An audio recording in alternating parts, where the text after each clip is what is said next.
et bienvenue à votre émission d'actualité. Qu'en pensez-vous? Une émission où on décortique, on analyse et on pose notre opinion sur l'actualité de la semaine. Comme à chaque année, j'aurai toujours un panéliste avec moi pour discuter, pour réfléchir ensemble. Aujourd'hui, on débute la saison avec M. Jean-René Boutin. Bonjour Jean-René, ça va bien? Bonjour Pierre, oui, ça va très bien. Bonne rentrée télévisuelle à toi et aux auditeurs. Oui, merci. Et je ne sais pas si tu as remarqué, mais on a investi cette année dans un nouveau décor pour le Qu'en pensez-vous? Je ne sais pas ce que vous en pensez, si vous le trouvez... Moi, il est à mon goût, personnellement. Bon, ben tu pourras nous écrire sur notre page Facebook pour nous dire que tu aimes le décor, ce que vous pouvez faire aussi. Aujourd'hui, on commence en force. On le sait, on est en campagne électorale au niveau provincial. Le 1er octobre prochain, les Québécois, Québécoises devront élire un nouveau, un gouvernement, en fait, qui soit nouveau. Un plus ou moins nouveau gouvernement. On verra le 1er octobre prochain. Je vous invite fortement, d'ailleurs, à aller voter. Il y en a qui pensent que ça ne sert à rien aller voter. Moi, je considère que quand tu ne vas pas voter, tu délègues en fait ton pouvoir. Tu dis aux gens, ben écoute, je m'en fous, faites donc ce que vous voulez avec. Puis après ça, tu peux plus ou moins chialer que les actions prises par le gouvernement te plaisent plus ou moins. Je pense que c'est important d'aller voter, de donner son droit démocratique. C'est un devoir aussi comme citoyen pour faire fonctionner nos institutions. Et je suis d'accord, tout ne fonctionne pas comme on voudrait. Pas tout le temps, mais en même temps, c'est de l'intérieur, peut-être qu'on peut changer les choses. Donc, en allant voter, on dit au moins ce qu'on en pense. Donc, as-tu le goût de parler d'élection avec moi? Bien sûr, Pierre. J'ai l'impression que ça va prendre toute l'heure. J'ai pas mal de sujets. Je pourrais parler de plein d'autres affaires, mais je veux qu'on décortique, qu'on prenne le temps de décortiquer. On va débuter par, campagne, 39 jours. On sort de 15 ans ou presque du Parti libéral avec un petit épisode du Parti québécois de 18 mois au travers de ça. C'est ça. Maintenant, ce que je veux faire, c'est commencer par parler de chaque parti politique. Les 4 principaux partis, en fait, on parle du gouvernement sortant, Parti libéral, la CAQ, la Coalition Avenir Québec, donc le Parti québécois, PQ, et Québec solidaire, QS. Et on va un peu décortiquer qu'est-ce qu'ils nous proposent globalement. Puis ensuite, on va parler de certains enjeux à travers tout ça. Et ensuite, on va revenir dans le comté Roberval, qu'est-ce qui se passe. En ce moment, c'est tranquille. C'est tranquille. Si on avait à mettre un mot là-dessus dans le comté Roberval, c'est tranquille. C'est tranquille. On pourra regarder le pourquoi. En tout cas, on essaiera de réfléchir là-dessus. On va commencer par le parti sortant, donc le gouvernement en place, le Parti libéral du Québec, qui a bien sûr à défendre son bilan, ce qui n'est pas une chose facile, surtout après 15 ans de pouvoir. Souvent, on sent l'usure. On a parlé beaucoup à travers le temps des scandales de corruption en lien avec le Parti libéral. Ça, je veux dire, la commission Charbonneau, etc., mais ça reste un peu dans notre tête. Hein. On sait aussi qu'au début de ce dernier mandat-là, il y a eu une période d'austérité que le Parti libéral aime ça ou pas. Ils n'aiment pas beaucoup d'en parler, du moins. On sent presque qu'ils essaient de nier l'existence d'une période appelée d'austérité, même si ça pullulait la mention austérité quelques temps après qu'ils aient été élus. Donc là, on dirait qu'on revient là-dessus. Au début, ils clamaient clairement que c'était de l'austérité, puis maintenant, ils sont aperçus que le mot passait. Ils en étaient même fiers. C'était une forme de rigueur personnelle. On sentait un petit peu d'inspiration on va dire, des valeurs je mets des guillemets là-dessus, mais du bon vieux temps. Ouais. Une sorte on se tient, on n'est pas trop dépensier et on fait du ménage dans les finances. Là, maintenant, on essaie plus de se dire même progressiste. On a vu quelques sorties du genre de nouveaux arrivants qui ont déclaré que les politiques de Philippe Couillard étaient progressistes. Donc là, on est tout au contraire de la rigueur qu'on voulait présenter dans le début. Ouais. Puis on a vu que c'est un mandat assez classique. Hein? On coupe un partout, austérité dans les premières années, et ensuite on donne des bonbons. Et là, la valve est ouverte. On n'a jamais eu autant d'argent dépensé. Mon Dieu, amenez-là les projets, on va dire oui. Ça amène ou ça alimente encore le cynisme en politique. La liste à cocher de la caricature est presque pleine. Ouais. Donc, je penserais que ça pourrait contribuer à ça. Comment tu qualifierais généralement la campagne du Parti libéral du Québec? On voit que dans les sondages, ils sont un peu stockés à 30-31 %. Ils ne montent pas, ils ne perdent pas. On dirait que leur électorat il est fiable. Ils restent là, ils ne bougent pas, mais ils ne vont pas faire de gains, ils n'en perdent pas non plus.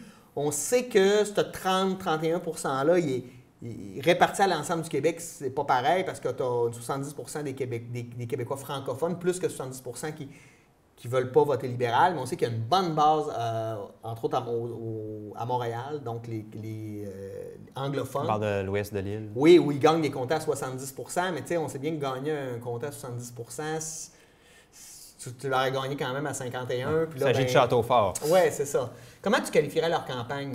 Présentement, tu parles de faible variation. Moi, j'irais même jusqu'à dire statu quo. Oui. C'est ce qui semble nous offrir. C'est le parti qui semble offrir le statu quo. On ne brassera pas trop les affaires. Oui, on défend notre bilan. On a été correct. Et on offre aux Québécois la possibilité de continuer sur cette lancée-là. Même si, bon, on a vu qu'ils sont revenus un petit peu comme sur l'austérité, comme on parlait. On dirait que c'est une continuité qu'ils nous offrent. On a vu Philippe Couillard aussi déclarer des choses comme « je ne suis pas en guerre contre les automobilistes ». Donc, on voit que côté changement, côté grand projet de société, même si le Parti libéral du Québec, historiquement, a été un initiateur de grands projets, là, pour l'instant, ça semble être plus tranquille. Oui. On sait de toute façon qu'avec l'arrivée de Jean Charest, déjà au début des années 2000, le parti, même s'il s'appelait le Parti libéral, a pris une tendance beaucoup plus conservatrice là, au niveau de certains enjeux. Jean Charest était chef du Parti conservateur. Oui, on a senti l'influence. Ce serait quoi pour toi les bons et les mauvais coups du Parti libéral dans cette campagne-là? Dans la campagne, jusqu'à maintenant, comme je disais, je trouve que pour les grands projets, ils sont un peu frileux dans la campagne là-dessus. On ne s'aventure pas trop. On est plus du clientélisme. Oui, tout à fait. On pourrait dire ça. Ouais. Puis des bons coups? Des bons coups, c'est pas parce qu'ils n'en ont pas fait, mais quelque chose qui saute au visage. J'ai pas quelque chose qui me vient à l'esprit. Moi, je sais que personnellement, ce que je trouve correct, dans le sens qu'ils ont toujours dit qu'ils étaient le parti de l'économie, foncièrement, il faut leur donner raison. Très bas taux de chômage, progression de l'économie. L'économie va bien, là, on peut leur donner ça. Est-ce que c'est seulement la faute du Parti libéral? Je ne crois pas. Il y a une conjoncture mondiale aussi qui amène ça. Les mauvais coups, moi, il y a deux choses qui m'énervent beaucoup. Premièrement, la fâcheuse tendance dans la défense de son bilan de M. Couillard à accuser le Parti québécois des années 90. Là, je m'excuse, ça fait 15 ans que tu es au pouvoir, assume. Là, il faut assumer, là, le Québec d'aujourd'hui a été façonné par les libéraux des 15 dernières années. Là. Le Québec du 21e siècle, c'est là. C'est plus de la faute là, de ce qui s'est passé avant. C'est un peu comme les souverainistes là, qui ramènent, on devrait faire l'indépendance du Québec à cause des patriotes de 1837. Non, mais tu comprends. Oui, ça ne veut pas dire que ça n'a pas existé, mais foncièrement, là, on est rendu à aujourd'hui. Oui, c'est ça. Ouais. Et l'autre chose qui m'énerve, c'est des fois, j'ai de la misère à le croire, dans le sens où on va connecter tout le Québec. Il a fait la même promesse il y a 4 ans. Il a connecté personne. 0 personne qui a été connectée en 4 ans. On parle des connexions Internet? Oui, connexions Internet. Et c'est un dossier qui traîne. Oui. Là, tu sais, ça, j'ai un peu de misère avec ça. Et de faire de la pseudo-décentralisation dans les régions quand, au contraire, on centralise dans les régions. On a vu dans le système de santé, entre autres, tout le système de santé maintenant dans la région est concentré à Saguenay, à Chicoutimi. Et puis, on a perdu beaucoup de pouvoir, selon moi, là, sur le terrain ici. Ça serait mes bons et mauvais coups du Parti libéral, qui a un bilan. C'est sûr que c'est dur c'est lourd un bilan à porter, surtout quand il n'est pas été que positif. Là. Je pense que la plupart des gens sont capables de le reconnaître. C'est ça. D'autres choses à rajouter sur le Parti libéral? Ça fait quand même un bon tour. Un bon tour. Pour ce qui est du PLQ. La coalition Avenir Québec, au départ, là, au bloc de départ, il était considéré comme grand gagnant. Il allait remporter l'élection haut la main. Puis ça me fait tout le temps peur parce que quand tu es trop haut, tu risques de redescendre. Et c'est exactement ce qui arrive. En ce moment, on parlerait plus de gouvernement libéral ou caquiste minoritaire qu'un gouvernement majoritaire. François Legault, plus à droite. Beaucoup plus à droite, mais son parti est très empreint de ce qu'on nommait le clientélisme. On sent qu'on récupère beaucoup tout ce qui se dit, j'oserais pas dire dans la rue, là, mais tout ce qu'on a l'impression que l'électorat, qu'une certaine partie de l'électorat va avoir comme principale critique envers l'administration publique, envers le gouvernement du Québec, on récupère tout ça et on en fait un modèle de parti. Ouais. Se positionne comme le changement. Foncièrement, c'est vrai, il n'a jamais été au pouvoir. Maintenant, au niveau du programme avec le Parti libéral, c'est assez semblable. Ça va se différencier sur certains enjeux, dont l'immigration qui a été en ce moment ce qui n'a pas marché, en fait. Ouais. C'est à partir du débat, quand on a commencé à parler d'immigration, où là, ça fonctionne moins. Est-ce que tu as noté des bons coups, des choses au niveau de la CAQ dont tu voudrais discuter? Bon coup du niveau de la CAQ, bien certainement de bien s'adresser à ceux qui qui visent comme électorat. Je pense qu'ils ont bien ciblé, probablement. C'est un bon marketing, on va dire, mais c'est peut-être là, justement, un drôle de trait de la politique d'aujourd'hui, d'être plus marketing, d'être plus... de choisir sa tranche. On est moins dans les grandes propositions, on est moins dans proposer une vision, on est plus dans cette approche. Il y a quand même son projet Saint-Laurent, qui est un projet de société, si on peut dire, là. Mais oui, tu as raison, beaucoup de clientélisme. Moi, je reprocherais à M. Legault sa méconnaissance de certains dossiers. Là. Tu veux te positionner comme un homme d'État. Je comprends que tu n'as peut-être pas réponse à tout, mais il y a un minimum de connaissances, d'avoir fouillé les dossiers. Puis je ne mets pas ça tout sur le dos parce que lui, il n'est pas tout seul là-dedans. Il fait une campagne. Écoute, c'est éreintant pour les chefs. Là. Ils sont partout, tout le temps. Tout le monde lui pose des questions.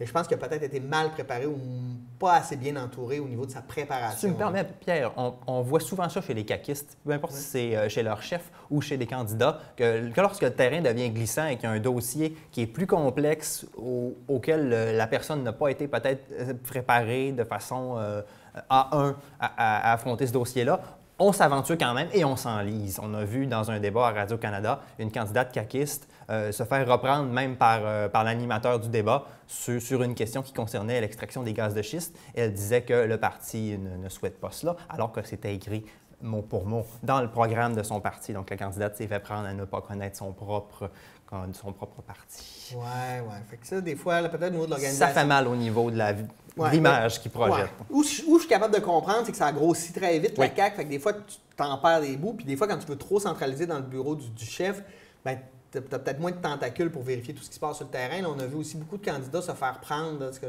je vais appeler la chasse aux sorcières. Je vais y revenir plus tard, là, les scandales en politique. C'est ça. Peut-être qu'il y a des ajustements, mais en tout cas, moi, je trouvais qu'au débat, il s'en était bien sorti parce que comme dans les sondages, il est premier ou il était premier, il s'est fait beaucoup attaquer. Foncièrement, il a resté sur sa ligne.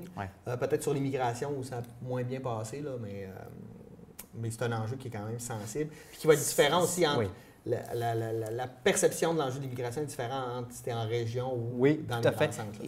À ce niveau-là, M. Legault s'est fait prendre, tu dis, sur l'immigration. Et c'est peut-être là un effet pervers, justement, de son approche et de son électorat ciblé, dont l'une des principales critiques est à l'encontre des politiques d'immigration, qui, rappelons-nous-le, sont de compétences majoritairement fédérales. Le Québec se voit décerner certains pouvoirs, certaines responsabilités par rapport à l'accueil des nouveaux arrivants. Mais lorsqu'on parle de contrôle sur ça, c'est au fédéral que ça se passe davantage qu'au provincial. On peut faire des démarches, on peut mieux faire les choses, on peut les ajuster à notre niveau, mais pour ce qui est d'accueillir quelqu'un, ce que M. Legault propose, c'est carrément à certains égards infaisable, puisque là, on se retrouve avec des illégaux sur le territoire. Qu'est-ce qu'on fait de ces gens-là?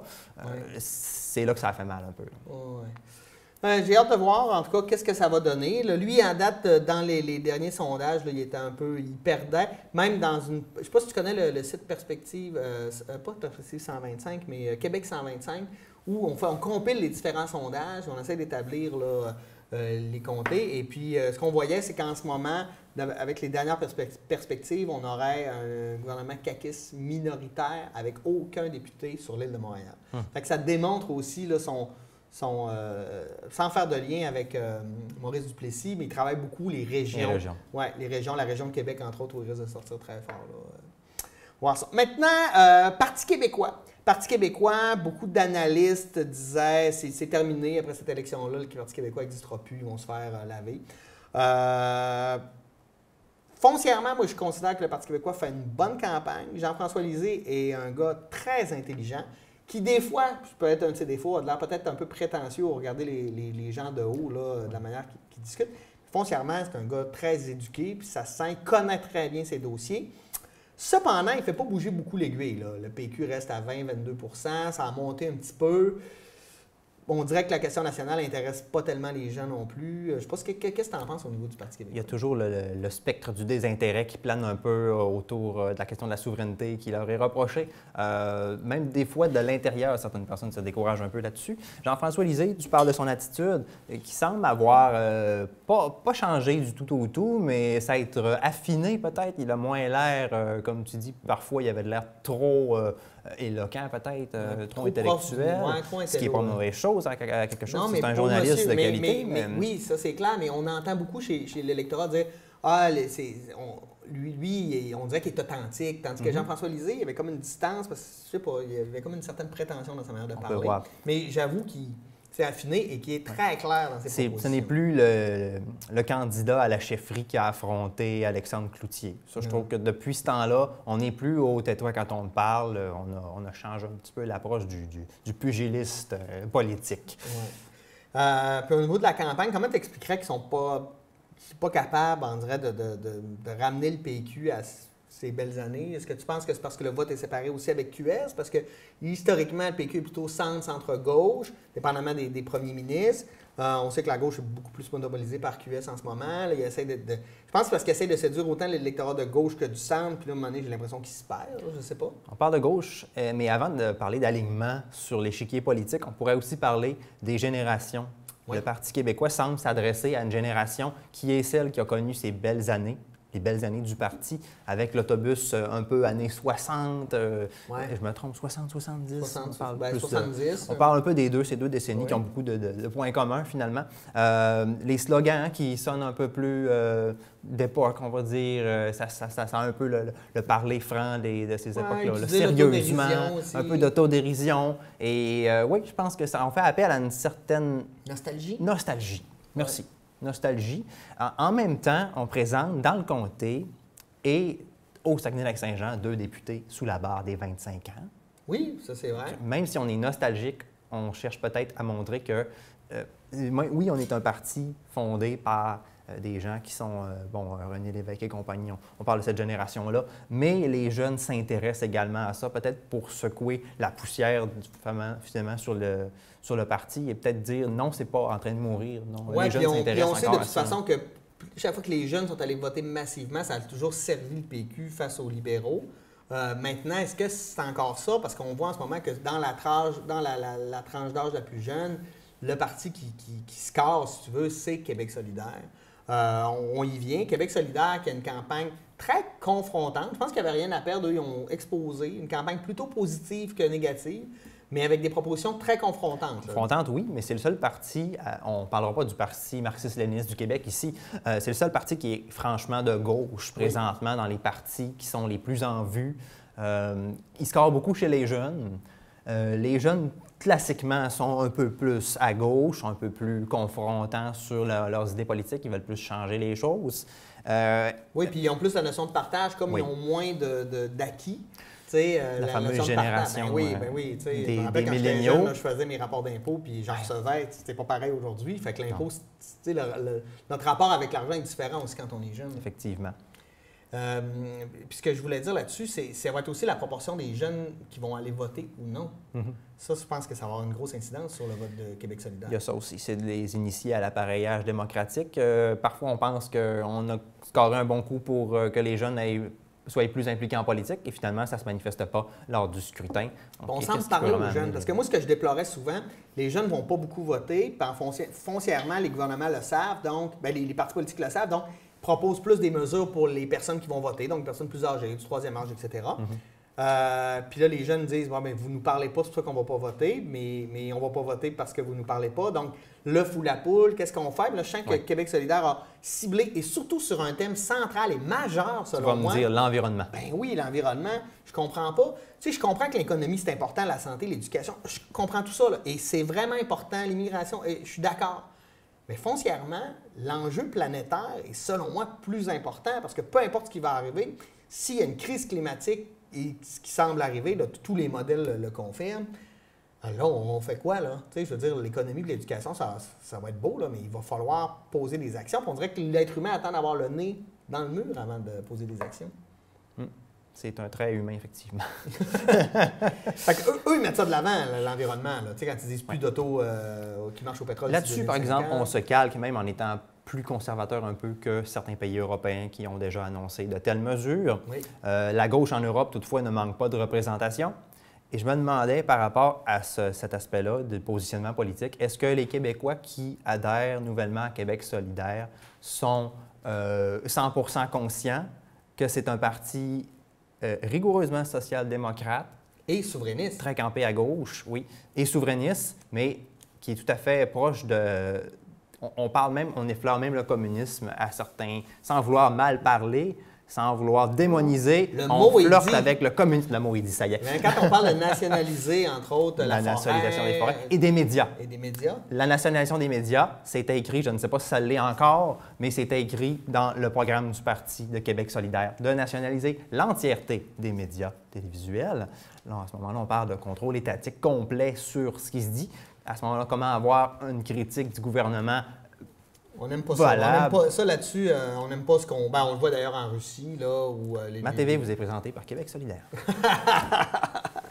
Très drôle. Mais ils font une campagne qui marque avec pas juste des personnalités, mais des slogans, des images. Ils font beaucoup de démonstrations. J'ai même vu Gabriel Nadeau-Dubois dans une vidéo quasiment imiter René Lévesque à l'époque de Pointe-de-Mire, là, avec son crayon et ses tableaux.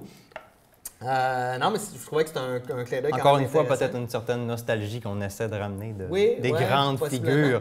On parle même de Philippe Couillard qui s'est essayé à un Just Watch Me. C'est quoi Just Watch Me?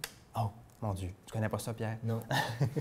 On parle de Pierre Elliott Trudeau qui avait célèbrement déclaré Just Watch Me. Oh. Durant la crise d'octobre. Oui. Non, mais je pensais que tu me parlais d'une nouvelle tendance sur les réseaux sociaux que je ne connaissais presque pas. Une. Ça pourrait en être une. Just watch me. Hashtag Just Watch Me. C'est correct. Je me disais aussi, en parlant de Québec solidaire, j'ai perdu mon idée, mais c'est pas grave. C'est ça que je voulais dire, c'est qu'au niveau des sondages, au début, on le donnait à 8-9 au maximum, mais là, aujourd'hui, dans les derniers sondages, on est autour de 17 puis là, avec 40 d'indécis, on pourrait penser à 1/5 de la population qui décide d'aller voter. Maintenant, est-ce que ces gens-là vont aller voter? C'est une autre chose. On en parlait de l'électorat chez les jeunes où ils vont historiquement moins voter. Ça aussi, c'est une question que Québec solidaire doit se poser. Comment faire sortir le vote de ceux qui croient à notre projet? Et ça devrait être une question qui devrait intéresser tous les partis politiques puisque ça peut être déterminant pour leur élection. Ben oui, clairement. Oui. Puis tu parlais des partis scandinaves, des pays scandinaves. Moi, je sais, entre autres... Et même l'Allemagne. Oui, mais moi, je pense au Danemark où déjà aujourd'hui, il y a plus de 60 du pays qui fonctionne avec de l'énergie renouvelable. Et l'objectif, c'est que pour 2040, il n'y ait plus d'énergie fossile au Danemark. Hey, ça, c'est confrontant, mais ils sont en train de le faire. Mais bon, c'est un petit pays, on va se le dire. Oui, mais quand on parle d'environnement, on parle surtout de changement social. Parce que si les attitudes ne changent pas, si les gens ne prennent pas de nouvelles habitudes, ne modifient pas leurs anciennes, on est loin de régler la crise climatique, on est loin de régler le consumérisme de masse. Oui. Et qu'est-ce qui doit être proposé? C'est des méthodes efficaces pour le changement social. Qui est-ce qui va nous amener ça? La question est en suspens. Est-ce que c'est à coup de mesures étatiques? Est-ce que c'est à coup d'interdiction de loi ou est-ce qu'au contraire, il ne faut pas travailler sur ce changement social-là d'une manière peut-être qu'on envisage mal encore? Mais... Ouais. Moi, je pense que la solution est par l'éducation, dans le sens où on le voit chez les jeunes, plus conscientisés, plus touchés par la réalité ben, c'est leur monde aussi. Là, tu sais, je veux dire, je comprends que tu as moins... Tu penses moins à l'avenir quand tu as 82 ans, là, puis c'est normal, puis c'est pas négatif ce que je veux dire là. Mais pour les jeunes, de voir l'avenir, qu'est-ce qu'on va faire, mes enfants, tu sais, là, ça, c'est une autre réflexion que tu as. Puis je pense que ça va se faire. Et moi, je pense pas que les lois arrivent par des gouvernements qui veulent changer les choses. Je pense que la population rend des décisions légitimes auprès de gouvernements qui font « ben oui, tout le monde le fait, on va aller là, nous autres aussi ». Donc, c'est par justement les changements. Et je pense que ça se fait de génération. Je pense qu'en 2-3 générations, la majorité des gens seront environnementalistes, si tu veux, ou écologistes. Mais sera-t-il trop tard? Parce que ça va aller de manière exponentielle, le réchauffement climatique. Et là, j'invente pas ça. Là, je veux dire, 99,9 des études scientifiques le démontrent à un moment donné. C'est pas des fake news. Ouais. En tout cas, c'est basé sur la science, puis il va falloir à un moment donné croire nos scientifiques. Oui. Là. Je ne sais pas des fake news, mais il faut encore faire attention puisqu'il circule également beaucoup de fausses informations qui risquent de nous faire déraper si on les prend comme argumentaire pour défendre la cause environnementale. Oui. D'ailleurs, quand vous voyez une nouvelle, moi je vous dis, regardez la source, d'où est-ce que ça vient, posez-vous des questions, est-ce que c'est crédible ou pas. Hein? Arrêtez de colporter des nouvelles qui, juste pour dire, tu as vu le gros titre et tu as l'impression de connaître la nouvelle quand tu ne sais même pas si c'est la vérité. Je vais juste mentionner une étude qui a été faite par Jeff Yates, qui est journaliste à Radio-Canada, spécialiste en fait des médias sociaux, qui à un moment donné avait publié un article sur, je pense que le gros titre, là, si je me souviens bien, c'était genre « Boire 4 verres de vin par jour te rend en meilleure santé », quelque chose comme ça. Et quand tu cliquais sur l'article, c'était écrit « Ceci est une fausse nouvelle, s'il vous plaît, ne pas la partager ». Eh bien, elle était partagée à un rythme effréné.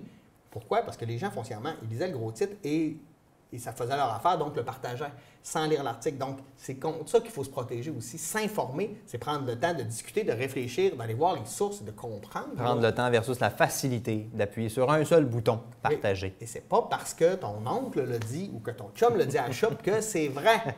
Et c'est pas parce qu'on le dit non plus que c'est vrai. Hein. On pose aussi notre opinion, on essaie de l'expliquer ou de la démontrer avec une analyse politique et avec des faits. Merci d'ailleurs d'être là pour faire ça avec moi. Ça fait plaisir, Pierre. Maintenant, j'aimerais rapidement, il y a d'autres partis aussi qui existent. On sait que dans la région ici, il y a des candidats du Parti conservateur du Québec, l'équipe Adrien Pouliot, qui sont là. J'ai fait une entrevue. J'ai aperçu quelques pancartes récemment. Oui, quand même.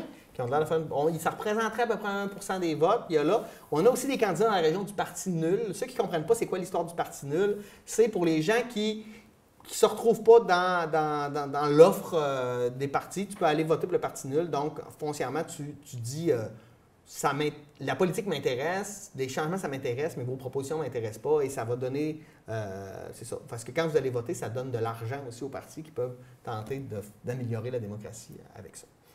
Maintenant, le comté Roberval. C'est tranquille. Oui. On est d'accord? Même dans la région, à part les scandales, il ne se passe pas grand-chose. Non. Je ne sais pas ce que tu en penses. C'est certain qu'il faut considérer qu'on est le comté du premier ministre sortant. Oui. On a toujours tendance à se dire, bon, le premier ministre sortant vient d'ici, c'est plus probable qu'il soit réélu, mais c'est pas donné. Jean Charest a déjà été défait dans sa circonscription. Pauline Marois a déjà été défaite dans sa circonscription. Je sais, on en a parlé. Pas parce que c'est de ton parti que Est-ce qu'on a vu M. Couillard fréquemment?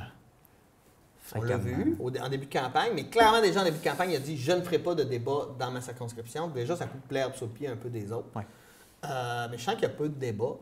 Ça, c'est M. Couillard. M. Couillard, on peut quand même comprendre. Il faut qu'il fasse le tour du Québec. Il y a un agenda hyper chargé. Il ne peut pas être tout le temps dans le comté Roberval. Du côté de la CAQ, candidate parachutée, j'ai l'impression qu'elle espère être élue sur la vague caquiste. Mais foncièrement, moi, je ne l'ai pas vue. On se souvient de Ruth-Hélène Brosseau. Oui, c'est ça. Mais dans le sens où on la voit pas, on n'a pas entendu. Dans les médias, on a vu un article à un moment donné dans le Nouvel Hebdo, l'Étoile du Lac, je ne sais plus. Mais sinon, as-tu vu quelque chose, toi? Absolument rien, Pierre. Absolument rien. Au niveau du Parti québécois, Thomas Godreau, je pense une campagne terrain, il est allé dans chaque municipalité. Que tu as d'ailleurs interviewé. J'ai interviewé Belle aussi. interview intéressante, allez voir ça. Vraiment, bon, il me semble pertinent, etc. Mais tu sais, on dirait qu'on ne peut pas confronter les idées parce qu'il n'y a pas vraiment de débat. J'ai eu aussi Luc-Antoine Cochon de Québec solidaire, aussi une très bonne entrevue, maîtrise bien ses dossiers. Mais foncièrement, on dirait qu'on se confronte à rien parce qu'il n'y a pas de débat, il n'y a pas de sortie. Je ne sais pas, je trouve ça tranquille. Donc, on a 2 entrevues de réaliser, 2 belles entrevues sur les 4 partis. J'ai trois belles entrevues, puis j'ai aussi fait une entrevue avec M. Lamontagne du Parti conservateur. C'est sûr que ça représente... Ça reste un tout petit parti, mais on va faire l'invitation, il est candidat, et il est venu. C'était très agréable aussi. Il fait tourner la machine politique. Oui, je veux dire, en politique, il y a peu de vérité. En fait, il n'y en a presque pas. C'est toujours une question de valeur. Lui, il représente les valeurs qui le touchent. Donc, c'est ça. Moi, je trouvais ça normal d'accueillir tout le monde. Il y a la vérité des opinions. Ouais. Et de leurs divergences. Et puis, dans la région, toi, y a-t-il des choses qui t'ont marqué dans cette campagne-là? On parle beaucoup on parle d'infrastructure, on parle du bilan d'infrastructure des libéraux. Ouais. Je ne dirais pas que c'est plate comme discours, mais... je vais le dire, c'est plate comme discours, ça ne fait pas rêver. C'est encore beaucoup des infrastructures, beaucoup, mettons, les ports, les routes. On dirait que c'est toujours fait en fonction des compagnies, tu sais, mais le monde, on ne peut pas parler de culture, très peu parler d'environnement. Quand on parle d'économie, qu'est-ce qu'on parle? On parle encore de la grande entreprise, le Rio Tinto de ce monde, mais Mais les PME, on a très peu entendu parler. L'économie sociale. Et on ne manque pas de contestation sur le modèle de la grande entreprise pour faire croître l'économie. On ne manque pas de contestation du modèle mono-industriel en région non plus. Non. Pourtant, on pourrait totalement aller ailleurs. Je suis parfaitement d'accord. On prend une petite pause. On vous revient tout de suite après la pause et on continue notre discussion sur les élections 2018 et qu'est-ce qui se passe, entre autres, dans la région. Et on a encore plein d'autres choses à vous parler. À tout de suite.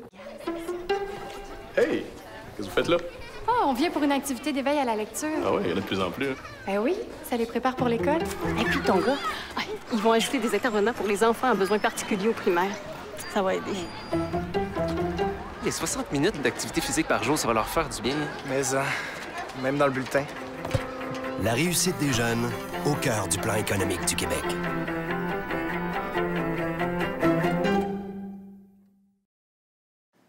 Tout est arrivé parce que je parle français. Si j'avais pas appris le français, j'aurais pas eu un travail en français.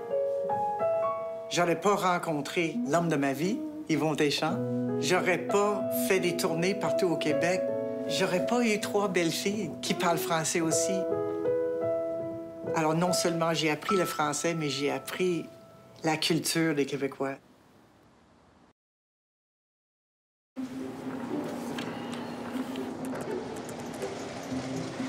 Vous savez, je serais vraiment malheureuse si on n'avait pas d'hiver. Vous faites bien de vouloir en profiter. Je vais pouvoir skier autant que je veux. Oui, votre projet est en sécurité. Parfait, ça. Placez votre projet d'avenir en sécurité avec les produits garantis à 100% d'Épargne Placement Québec. Idéal pour votre CELI ou votre REER. Parlez-en avec l'un de nos agents d'investissement au 1-800-463-5229. Je suis ici au Québec depuis 1 an et demi. Pour ma mère, c'était un peu difficile parce qu'elle n'a pas confiance en son français. Je lui dis, quand tu vas au magasin ou dans notre place, juste parle français, puis t'inquiète pas si tu fais des erreurs. Les Québécois sont très aimables, très gentils, très accueillants. On peut être accepté, on peut être entendu.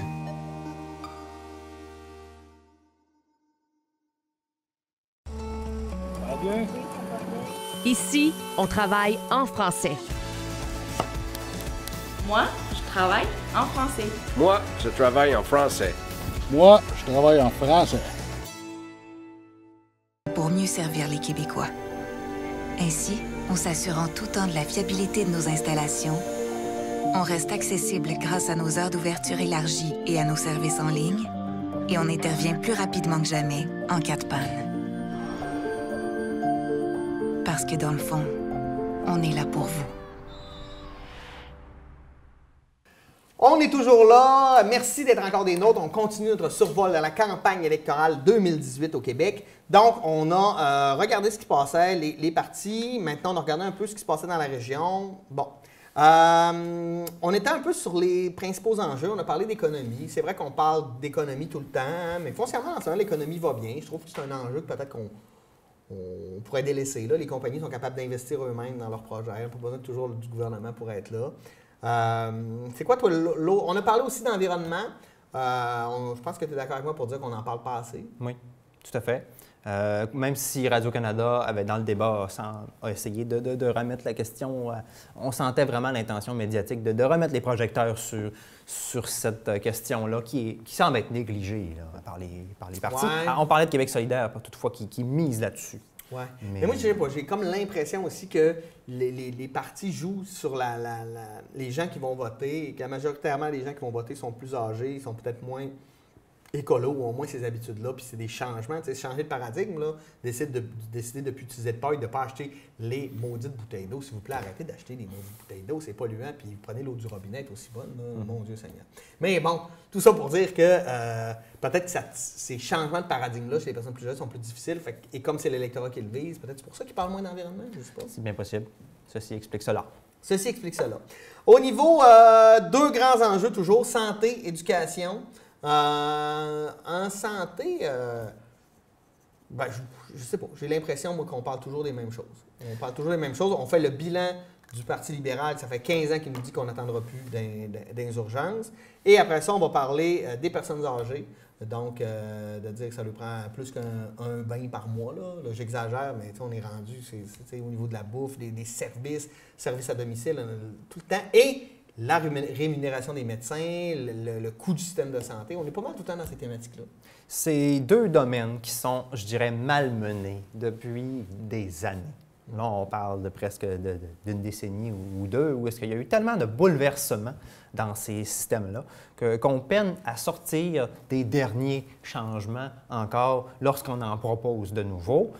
On aimerait ça, on dirait, en tout cas, c'est ce que les gens de ces milieux-là, l'éducation est un milieu que je connais personnellement pour y avoir été impliqué pendant quelques années. Et la santé, j'en entends également parler, on aimerait ça avoir une pause. On aimerait ça avoir une pause, on aimerait ça avoir un break en bon français de changement pour finir de s'arranger. On aimerait ça que les choses arrêtent de changer. Moi, j'ai l'impression, entre autres, qu'en santé, à chaque fois qu'il y a un nouveau ministre de la Santé, il y a une nouvelle réforme. Mais là, on peut-tu essayer une réforme puis regarder si ça marche? Lui donner, mettons, 10 ans. Là. On va voir si ça marche, puis après ça, on ne peut pas faire un rapport parent. Le rapport parent est un célèbre rapport sur l'éducation qui a mis en place plusieurs choses sur l'éducation. On ne peut pas faire un rapport parent à tous les années. Mais non, c'est ça. C'est qu'à un moment donné, il faut donner une chance de regarder si ça marche pas. Peut-être qu'on s'est trompé, mais là, on ne le sait même pas. On n'a pas le temps. Tout le monde chiale tout le temps. Bon, moi, je compatis beaucoup avec les infirmières là, parce qu'ils ont une job hallucinante, ils travaillent fort, ils sont... les heures supplémentaires obligatoires, là, moi, ça me ferait capoter. Tout à fait d'accord avec toi, mais on a des politiciens qui essaient de mettre leur visage en photo avec leur nom en gros titre sur un rapport avant même d'avoir vu quoi que ce soit pour essayer d'avoir justement cette visibilité, cet impact politique-là qui est d'avoir changé les choses dans un domaine d'importance. Travailler dur, améliorer les statistiques et après, on en reparlera de votre popularité, de votre gain politique. Oui, puis, tu sais, entre autres aussi, je suis tellement d'accord avec toi. Là. Puis au niveau des médecins, je suis tanné un peu de l'argument « Ah, ben là, ailleurs, ils sont payés tant, il faut être payé tant. » OK, mais écoute, moi, là... on peut faire ça dans tous les corps de métier. Là. On va tout arrêter de se comparer. Notre réalité ici, elle est différente. Nos impôts, nos services, etc. Les enseignants sont plus payés ailleurs aussi. On ne virera pas la terre. Tu me parles d'enseignement. Ouais. On parle beaucoup d'enseignement lié à la question de la crise de main-d'œuvre. Ouais. La réalité dans plusieurs commissions scolaires, avec tout l'aspect syndical de la chose, c'est que des postes d'enseignement à pourvoir, à part dans l'ouest dans le côté ouest de Montréal, à la Montérégie, tout ça, où qu'on a à construire des écoles pratiquement dans des roulottes. Ici, en région, ce qu'on a, c'est pas le même portrait. Là. Non, donc, la main-d'œuvre qu'on manque, c'est surtout des suppléants pour faire des contrats parfois une partie de l'année, toute une année, mais on ne parle pas là, de belles jobs stables comme dans le bon vieux temps, on va dire. Il n'y a pas rien au bout là, du bâton. Il n'y a même pas de carotte. Là. Un beau bâton! Je dirais pas que je parler de bâton, mais il n'y a rien au bout de la ficelle. Ouais. C'est pas facile. Non, puis c'est tellement important l'éducation.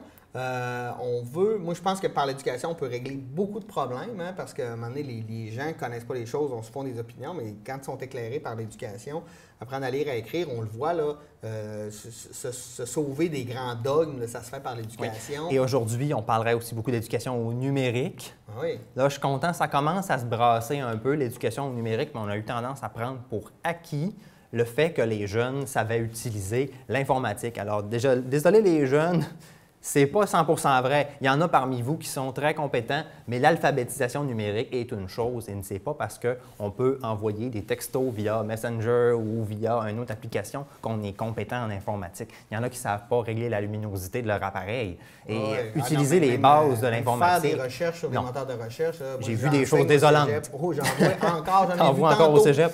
Oui. Autre chose sur l'éducation, moi je dis, écoute, il y en a des modèles. Et pour la santé, il y a plein de modèles qui fonctionnent ailleurs. Pourquoi on ne copie pas ça à la place de copier les gigantesques salaires des médecins? En plus, un médecin, je comprends que c'est important en société, là, ça sauve des vies, ça règle. Mais pourquoi c'est plus important qu'un enseignant, qu'un agriculteur, qu'un travailleur social? Je veux dire, tous les métiers ont une importance. À un moment donné, il va falloir remettre les choses en perspective. J'ai remarqué quelque chose, Pierre, oui. Par rapport à une forme de mentalité québécoise.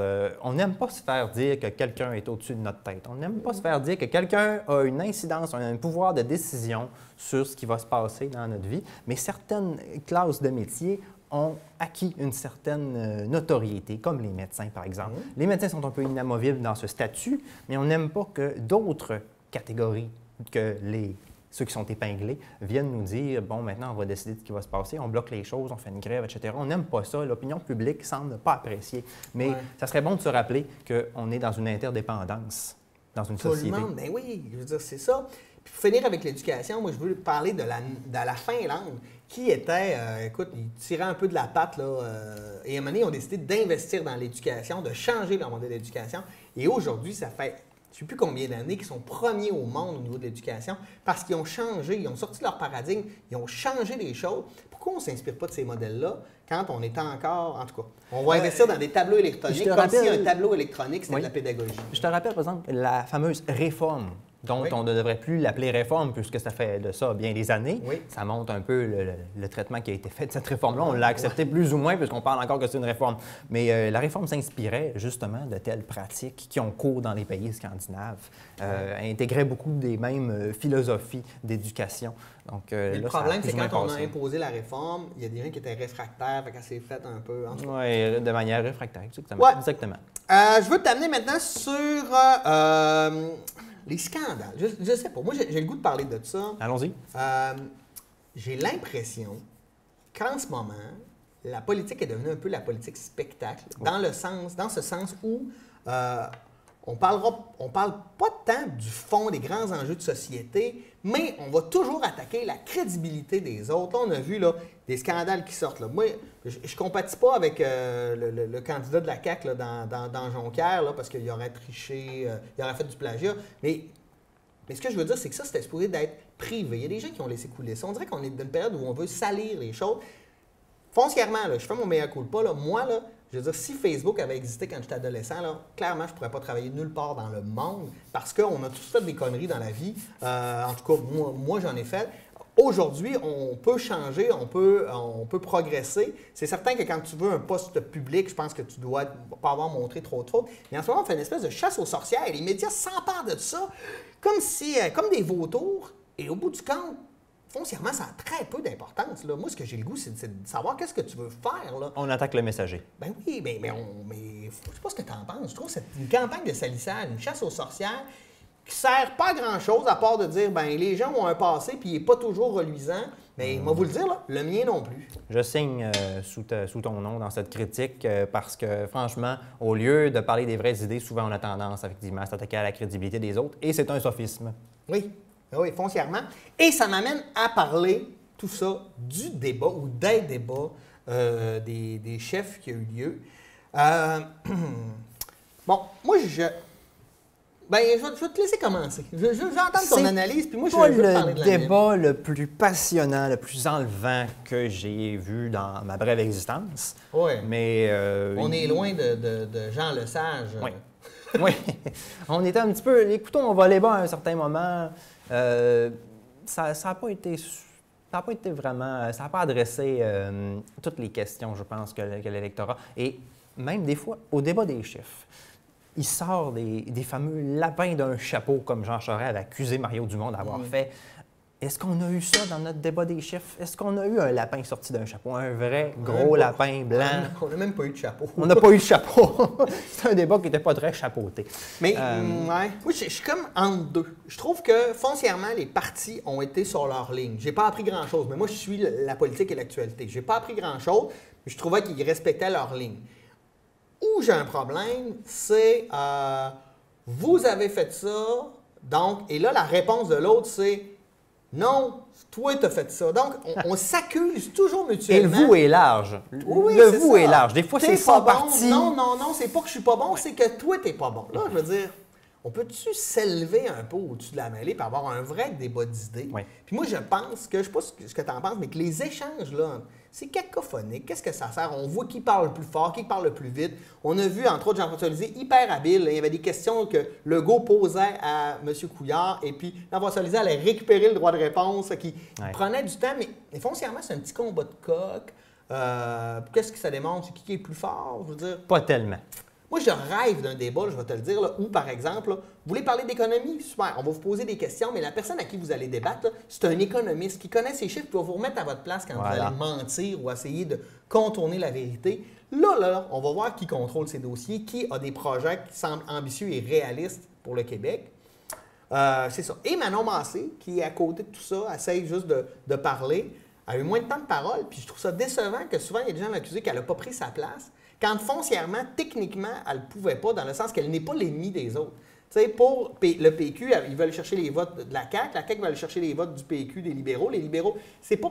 Donc, ils s'attaquaient entre eux, et je trouvais ça très, je sais pas, je trouvais ça désolant. Oui, ça fait petit. Que des fois, elle débutait à parler, on la laissait parler, et après ça, on continuait à chamoyer entre nous, comme si on lui donnait pas d'importance. Moi, je pense que c'est juste pour ça qu'elle a moins parlé, parce que les gens avaient moins à débattre avec elle, parce que c'est pas là qu'il y avait des points politiques à gagner. Je sais pas ce que tu en penses.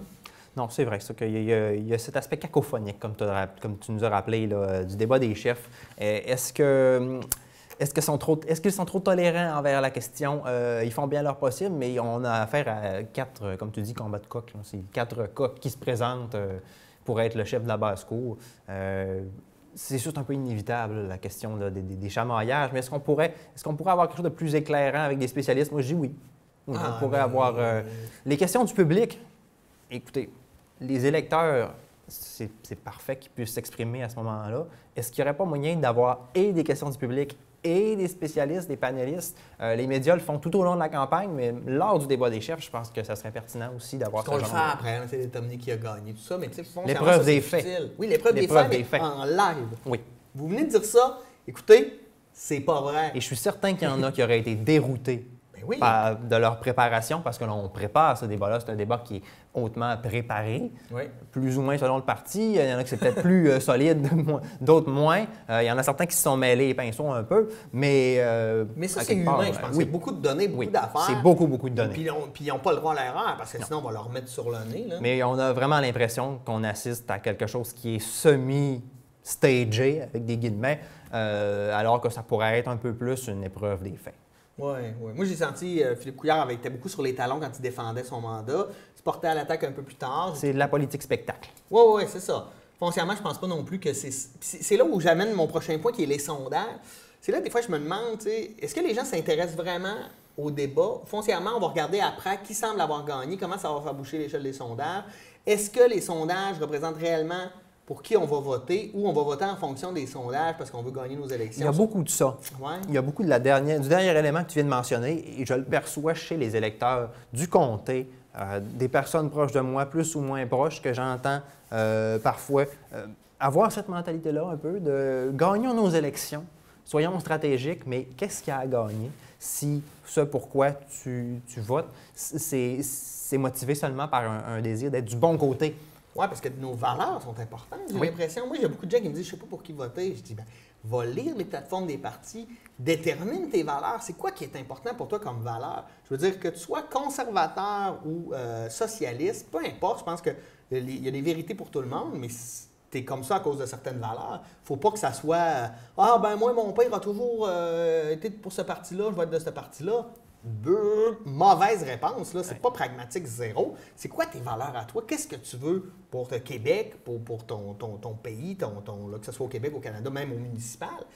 Prendre le temps de s'informer, oui. Mon Dieu, c'est important. Et il n'y a plus de raison d'être ainsi, d'une clique, comme tu le dis, là, comme tu le décris, parce qu'on n'est plus dans une situation où si tu votes pour M. Bleu ou M. Rouge, tu fais perdre ta job à ton mononcle Gaston à Gatineau. Ouais. Ça n'existe plus. Le fonctionnariat ne fonctionne plus de cette façon-là. Il n'y a pas de congédiement massif des gens de l'équipe libérale dans le fonctionnariat qui, finalement, c'est un travail comme on le dit, c'est un travail assez établi, c'est un travail de fonctionnaire, on dit. Donc, c'est quelque chose qui est apolitique. Ouais. En théorie, du moins, chaque personne qui travaille là a aussi une opinion politique, mais qui se doit de mettre de côté face aux politiques du gouvernement. Puis moi, je me pose aussi des questions sur la méthodologie de certains sondages. Je ne sais pas si tu as vu, mais des fois, il y a des écarts gigantesques. Là, ils ne sont pas tous négaux. Dans la méthodologie, OK, sondage passé par Internet. Ouais. Là aussi, on sent, sans vouloir accuser, là, mais On le sait qu'il y a des lignes éditoriales, clairement, avec certains médias. Et on a des fausses nouvelles, et on a des sondages biaisés. Oui. Et l'éducation peut y changer quelque chose, mais c'est la même chose que pour le Wi-Fi va tuer vos plantes. L'étude, on voit qu'elle a été réalisée un petit peu sur le coin d'une table. Oui, c'est ça. C'est important de valider ça, puis on va le voir après, on va analyser ça après. Moi, je vous ramène à la campagne américaine qui a élu Donald Trump, où dans les 50 nouvelles les plus partagées durant toute la campagne, il y en avait plus de 50 % qui étaient des fausses nouvelles. Fait qu'il faut faire attention. Hey, c'est fou. Là, aujourd'hui, on s'informe beaucoup plus. On ne lit plus les journaux, on n'écoute plus. Ce qu'on fait, on s'informe beaucoup par les réseaux sociaux. Mais là, il ne faut pas oublier qu'il y a des algorithmes qui vont nourrir nos réseaux sociaux en fonction de ce qu'on aime. C'est pour ça qu'on a l'impression que tout le monde pense comme nous autres, d'ailleurs, de un. Et de deux, bien, il faut voir, est-ce que c'est une vraie nouvelle ou une fausse nouvelle? Écoute, j'ai vu là, n'importe quoi. J'ai même vu dernièrement, quand il y a eu l'ouragan Florence, là, des images en disant regardez les premières images de l'ouragan Florence. Puis foncièrement, c'était des images qui avaient été prises en Asie, qui n'avaient rien à voir avec la côte est des États-Unis. Tu fais attendez, là, on nous prend pour qui? Hein? Tu me rappelles une certaine histoire de drapeau brûlé. Oui, c'est ça. Donc, toi, on va voter le 1er octobre. Qu'est-ce que tu vois pour la suite des choses? Jusqu'à la journée de l'élection, comment tu entrevois la dernière semaine, en fait, pour les partis politiques?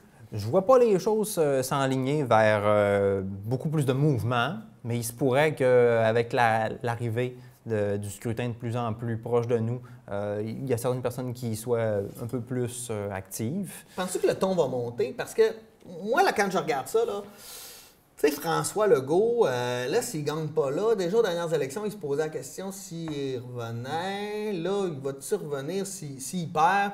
Pas sûr. Philippe Couillard, s'il perd ou qui est dans l'opposition, va-t-il revenir? La CAQ joue gros. La CAQ joue gros parce qu'après, en bon français, le hype, il faut que tu livres quelque chose. Oui, oui. Donc là, ils ont peu de temps et si la campagne n'est pas satisfaisante aux yeux de l'électorat, c'est là qu'ils ont gros à perdre la journée du scrutin parce que les gens vont se rappeler, bon, qu'est-ce que j'ai vu dans le dernier mois?